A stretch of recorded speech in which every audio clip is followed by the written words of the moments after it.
Hey, this is Christopher here with another episode of What's Brewing. I am with Mr. Daniel Allen, one of our team members at Rooted. We're excited to have him for a sit down today. So let's roll that beautiful B-roll.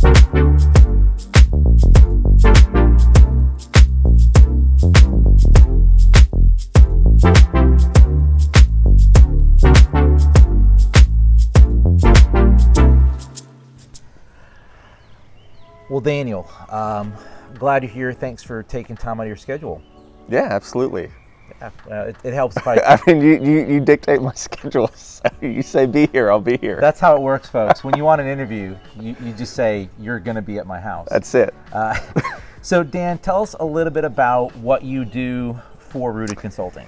Oh, man. This is always such a hard question when people ask what I do, because it can be anywhere from is your printer plugged in to helping deploy thousands of devices or working on a firewall so that rules aren't in the way for stuff to happen. So it's really, it's a hard question. So it's a lot of that stuff. But I guess day to day, I'm in charge of the consulting here at Rooted, trying to make sure that things go smoothly, customers are served, looking over a lot of our documentation to make sure that it's on track, that it's up to date and clear, and then seeing if there's anything that we need to add or anything that we need to remove from that.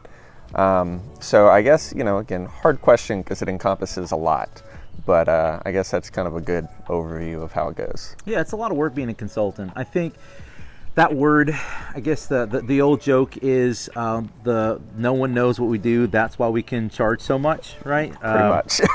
we don't necessarily believe that. Absolutely not. My dog wants to be yet again in the mix of things. So tell us a little bit about what a daily, what's the daily life for you as a team member, right? So you run let me just be clear. You run our consulting services now. You are the head of consultants, so everyone answers to you. And while you, of course, are an active consultant doing work with customers, supporting them, sort of future-proofing them, you also have a schedule to keep, right? There's things that kind of drive your day. Tell us a little bit about your day. Yeah, so we have a morning call in the morning, obviously morning call. What time is that? Just so we know how early we all wake up. 7:30 a.m. is when that call starts. Yeah. It's not uncommon for there to be a call before that call. So he's projecting here. He's saying I may or may not call at around 7 in the morning. I do. But we have that call at 7:30. That's to really get our day started. Recap how the end of the day went, because a lot of times we don't necessarily have time at the end to catch up, because we want to make sure, because we get started early, we want to do as little impeding on personal time after 5 as possible. So if I don't have to call somebody after 5, I'm not going to unless it's an emergency. So a lot of that morning call is catch up from the day before. How'd everything go? Is there anything lingering that we need to take care of today? And then also, what's our day look like, going forward? And also, if we can, do we have anything major happening later in the week that we need to be aware of also? Yeah. So that's kind of how the day starts.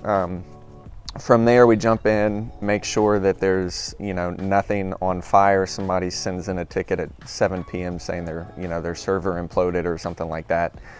Make sure everything's good to go there. And, once we kind of do a once-over on all the tickets to make sure things are in place, we really get started with what would be considered more customer-facing, where we've got a lot of customer interaction, working with them, whether it be on-site or phone calls, and then usually try to finish up customer portion by around 4, again, just to have some time at the end of the day to tie up any loose ends. Yeah. And that's normally when I'll try, it doesn't always work out, but try to check in with the team at the end of the day to see how it went. So that's usually around 4 o'clock. And again, in there, we could be doing anything from, no lie, it was hey, is your printer plugged in? And, I was on the phone with somebody, and she swore to me her printer was plugged in. And after about 4 or 5 times asking, turns out it wasn't plugged in. So we're solving problems in that, 9 to 4, anywhere from that to, again, working with customers on getting devices deployed, and a whole, There's a lot everything in between. Yeah, and so it sounds like being a consultant is tough, right? So it, there's really the day. The day starts before the day, right? So we all get up early because we have to travel. Yep. You're in Baton Rouge every single Thursday. Every Thursday. What time are you getting up really to like start your day before you get on the road? Normally up around 6:30. So days where I'm traveling, those I try to leave the house between 7:15. That way I've got time, getting to wherever the destination is, if it's Lafayette, New Orleans, Baton Rouge, or somewhere else, that I can do some of the morning stuff before, get there early enough, do what I need to do, and then get to the customer. Days where I'm not traveling, it's still 6:30. I have 2 kids. A lot of times, at least one of them will wake up around 7:30. So my morning up until around 9 o'clock or so is juggling with them and working. So that's always fun, but they do good. They like to watch the Wiggles. So they'll watch the Wiggles and I'll do my stuff. So it's a lot of fun. But yeah, 6:30 is around the time day starts. Chewy, do you have any penetrating questions for Dan? No? Okay, thanks. Well, as I share the spotlight here with my dog Chewy, who is absolutely a camera hog right now, wants to be in the mix of things. Dan, so what would you say is the hardest part of your job? Like what's being a consultant, you're in the middle of either problems at scale, right? Problems that are affecting a business's operations, problems that may have nothing to do with something that you have done, but is like broken, right? A piece of software not working or not functioning.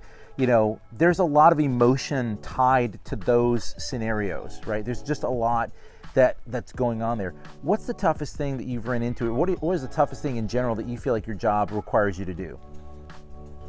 Big one is just going to be making sure that you're managing your time correctly, because with everything going on, it can be real easy to have something go longer than expected, and just having the budget in your time to allow for flexibility. That's a big one. I'd say, a lot of the technical stuff is hard, but it's one of those things where once you do it long enough, you kind of know where to go with problems, even if the software is a little bit different or the platform is, a little bit different, and you kind of know where to go. So another kind of, I guess, difficult thing would be working with the customer to keep them not under control, but calm, because it's real easy for to get upset about something, especially when whatever the problem is literally putting a halt to work. It's working with the customer to keep them in a good headspace and stay positive throughout all of it, and doing that while working and getting everything else done. Yeah, I think people underestimate how much stress goes into doing support. One of the things that folks need to know, if you're watching this, and I'll just say this, is we understand. We weren't always technical, right? We didn't come from necessarily inherently technical, like we're not mass produced at a factory like churning out IT people where we just love to do nerdy things, right? That's not really what drives us, and it never really has. So one of the things that I think is important for everyone to sort of understand is that we are empathetic. Like we have been in those shoes. We've felt those feelings, right? We've had those frustrations and know what that means. We also deal with a lot of business customers. So we get it. Like it has impact. It has real tangible impact on the human resources of an organization, financial impact on the operations and its profitability, because if you can't get to files to email the person a contract, then you don't make money. Like we get that. And I think that gets lost sometimes, where a lot of what we do is dealing with the technical aspects of the problem, but it's also helping folks to understand that we are multifaceted. We're not just thinking about getting a driver working for a printer. We're not just worried about getting a computer, operating system upgraded. Like that's the task, but we understand that there's something around that task that needs to happen. And again, I think that's probably one of the hardest things that I personally struggle with is communicating that I'm a business owner first. I have to run things day to day. Like I have to operate, I have to do banking and invoicing and all this other stuff that people don't often realize. I'm not just a tech, right? Now, let's talk about that word tech, right? Let's talk about IT versus consultant. We describe ourselves as technical consultants, right? We don't see ourselves, at least our own impression of ourselves, as IT. Okay. From your perspective, how would you differentiate our sort of role, right, as technical consultants versus just an IT person? Yeah, I've had this conversation with my mom because she'll, like me having trouble describing what we do sometimes, she does as well because it's hard for me to give her a clear answer. So she'll say that I'm IT. I'm like, oh my gracious, not IT. We're IT consultants, and one of the ways that I try to explain it is just as a business would bring in an engineering consultant or it would bring in a marketing consultant to help guide them on their path, that's a lot of what we do. You know, IT is very reactive, and everybody thinks of IT as, you know, they're sitting there with their little headset on at their computer in a cubicle along with like 100 other IT people. Not what we do. So we do, you know, a lot over phone, but we use AirPods, not the little headsets. We're already, you know, we've got that going for us. We don't issue hoodies, okay? Like we don't issue hoodies and like t-shirts, you know, that say like, I mean, we do give t-shirts, but they're like more like polos. They're branded. They're high quality. They are.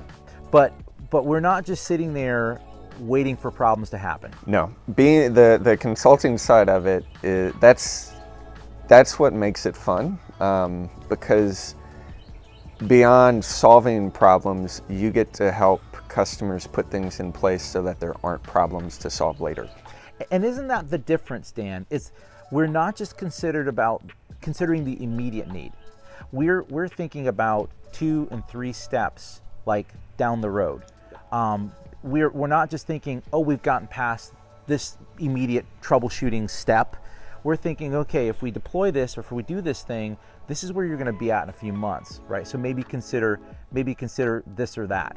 There he is. My dog, he just loves to be in the mix. I'm just going to call this the What's Chewy episode because what's chewing instead of what's brewing. What's chewing. He just loves to be involved. So, you know, I think that's the biggest difference. We're not just thinking about the immediate. We're not stationary waiting for a problem to happen to us. We're trying to be more proactive and get in front of things, right?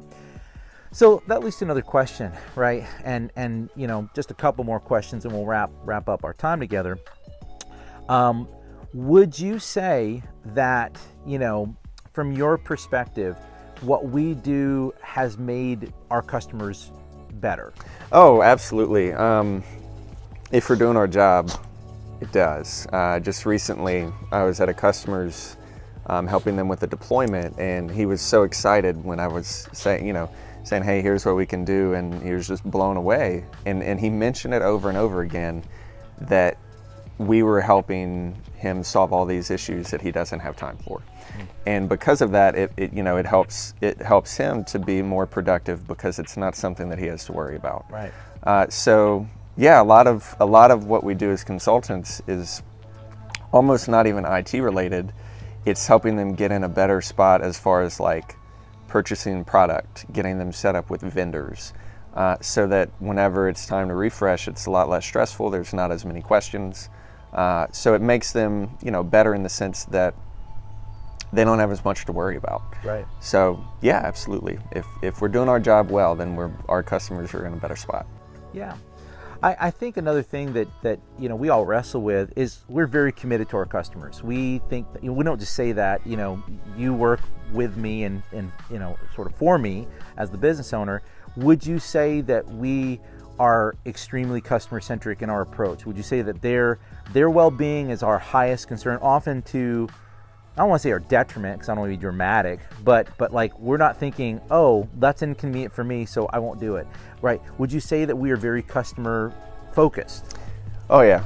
If we weren't, we wouldn't travel. We wouldn't do a lot of what we do. Right. We do it. Our goal with what we do is to help enrich the lives of our customers. That's one of part of our mission statement. So Yeah. The mission statement is just that, to enrich the lives of our customers and our consultants. As a company, I want lives to be better because of what we do. And I think as a consultant, we often have to have an understanding of their environment. Partly what I love about our job is we're working with so many different types of organizations, whether it be medical, legal, marketing, nonprofit, churches. We just get it's a varied landscape of perspective because we're working with folks, even within the legal industry. Lawyers do things differently between each practice, right? Just by the nature of their practice. Same thing within medical offices. Each has a very different focus and different aspects, and we end up having to learn a lot about those industries. Yeah, and we can also take what we see in some industries and help apply it to other customers in a totally different industry. Because similar workflows, one company may do something one way, and this other one is struggling with that, and it's like, oh, wait a second. We did this over, never share a customer name, but we did this over with this customer in the medical field, and it worked perfect for you in marketing, totally different, but we can still take what we have here and apply it in other places to help get them in a better spot. Yeah, I would say that's one of the things that's part of why you bring in a consultant. Is the idea is that, having worked in an organization that was a smaller pond for a long time, it's easy to sort of say, I know the sphere that I live in, and maybe there's 4 or 5 other ponds, just 50, 100 feet away, but I've never traveled to them, so I don't know what they're like. As a consultant, we get to sort of, live in a larger ecosystem, right? Our biome is not as small, right? We get to see the bigger, a little bit bigger picture, or a broader picture, maybe broader picture, and that allows us to then share that insight with other industries and maybe help them to be innovative in the way that they approach things, or have a sense of confidence that this is working for someone else, it might work for me. Well, cool. Well, Dan, we're coming up on our sort of time frame here. One, I want to say thank you for all of your hard work. Thank you for being you're our oldest staff member at this point now. You're one of the senior consultants, you and Jared, and you're heading up our stuff. You're doing a fantastic job. If you were to say one thing to someone watching this, right, about why they should choose Rooted, what would be your pitch? What would be hey, you could go and get IT consultants, or you can get IT support anywhere. Why us? What makes us different? Well, I think it's because of how customer focused we are and the amount of effort that we put forth into getting to know their environment to come up with the best product, or the best solution, not product necessarily, but best solution for them. Where it's not always, we have our list of go-tos, but it's not just a blanket, oh yeah, you need this. We'll really get in there, find out what's going on, and work with somebody to find the best solution for them. Yeah, I think that's what makes credible consultants. Is we're in business, right? We are a for-profit company, so I don't want to say that we're not, but money is not the ultimate thing that moves the needle for us. It obviously, we need to make payroll and pay bills and do all the things that a business does, but it's really helping people become successful and seeing them thrive. And if their business is doing well and our services are relevant, then they're going to keep engaging with us, right? Which is what we would hope, right? That's the ideal relationship that we have. Well, thanks again. So for those watching, this has been What's Brewing. I'm here with wonderful Daniel Allen. If you don't know him, you can get to know him a little bit better at our site, rootedconsulting.org. If you're looking for a IT consultant or a team to do technical work, I think Dan and the team do an awesome job. I mean, I'm a little biased, I guess, that that's how I feel. But we want to thank you for tuning in. Don't forget to like, subscribe, and do all the things that make social media work. If you're into that, we appreciate it. It helps out with what we're trying to do here. And this has been What's Brewing, and we'll see you in the next one.